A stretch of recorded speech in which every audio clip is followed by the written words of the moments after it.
On va effectuer l'expérience de diffraction des ondes lumineuses à partir du dispositif expérimental suivant.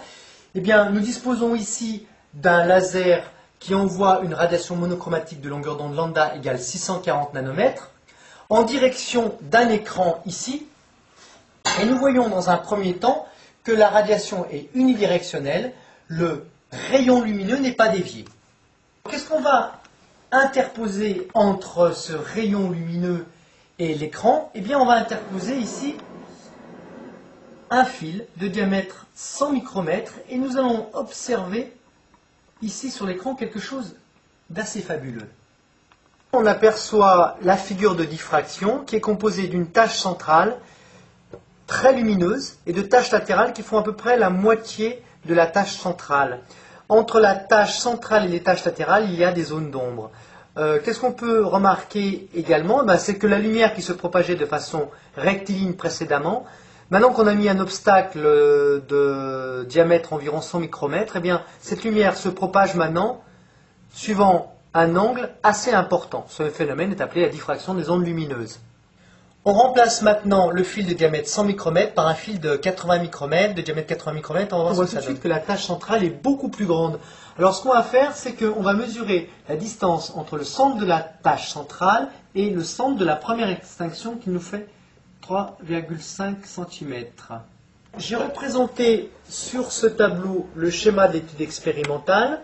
On a le diamètre du fil qui vaut 40 micromètres. La valeur de x, c'est la distance entre le centre de la tache centrale et le centre de la première extinction. Qu'est-ce qu'on se demande de faire? Eh bien, d'abord, on va déterminer cet angle θ. Qu'est-ce que c'est que cet angle θ? C'est tout simplement l'angle entre l'axe et la droite qui passe par la première extinction.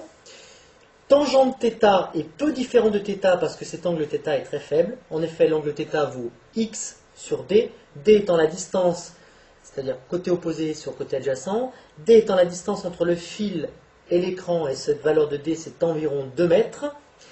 Et donc, on va se proposer de faire quoi? Eh bien, comme on a vu que plus a était faible, plus x était grand, donc plus θ était grand, on se demande donc quelle est la relation entre cet angle θ et l'inverse de A. On prendra des fils de diamètre 40 micromètres jusqu'à 120 micromètres.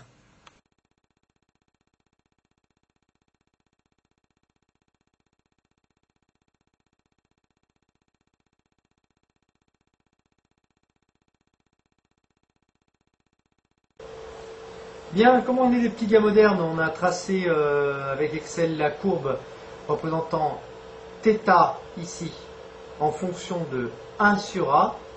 Alors, on voit que cette courbe a l'allure d'une droite. On clique sur la courbe, on ajoute une courbe de tendance linéaire, évidemment. Dans les options, on affiche l'équation sur le graphique. OK. Donc, Y, c'est-à-dire θ, égale 7 fois 10 moins 7 fois x, c'est-à-dire 7 fois 10 moins 7 fois 1 sur a. Qu'est-ce que ça signifie? On va le voir maintenant. Allez, une petite conclusion sur cette expérience. Alors, on a vu que θ était une fonction linéaire de 1 sur a. Que vaut k, le coefficient de proportionnalité de cette droite? Eh bien, 7 fois 10 moins 7. Quelle unité? θ est sans dimension physique puisqu'il s'agit de radians. 1 sur A est en mètres puissance moins 1. Autrement dit, eh bien, K est en mètres. À quoi correspond K? Eh bien, à 700 nanomètres. Et à quoi correspond cette valeur? Eh bien, c'est tout simplement quoi? La longueur d'onde du laser. Parce que je vous avais dit tout à l'heure que la longueur d'onde du laser valait environ 640 nanomètres, mais c'est plutôt aux alentours de 680 nanomètres. Comme je suis un fief et menteur, je vous avais menti. Donc, K égale lambda. Autrement dit, quelle est la relation entre θ, lambda et 1 sur A? Eh bien, tout simplement, l'écart angulaire θ est égal à la valeur de la longueur d'onde du laser, lambda, divisé par le diamètre du fil ou éventuellement la largeur du trou qui est pratiqué et par laquelle passe ce rayon.